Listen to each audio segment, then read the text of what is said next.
দেখো এই হাঁড়িটা এখন ভাত বসানো হবে, তাই মাটি দিয়ে লেপে দেওয়া হচ্ছে। তাই বললাম এই কাজটা আমি করি, কারণ প্রত্যেকদিন তো বৌদি করে, আমিও পারি হাঁড়ি লেপতে। যেহেতু যেহেতু কাঠের উনুনে রান্না হবে। এই বৌদি, বৌদি শুধু এই হাঁড়ি এই তলাটা লেপবো তো, গাটাও দেবো? দেখো আমি কিন্তু পারি, সব কাজই মোটামুটি পারি,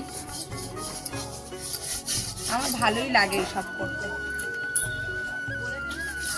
উনুনে রান্না করতে আমার ভালোই লাগে, কিন্তু আমাদের ওদিকে তো উনুন বসানোর জায়গা নেই। সব যারা গ্রামের দিকে থাকে তারা জানে যে এরকম করে হাঁড়ি লেপে। এই দেখো, কমেন্ট করে জানাও কেমন হয়েছে। হয়েছে বাবু?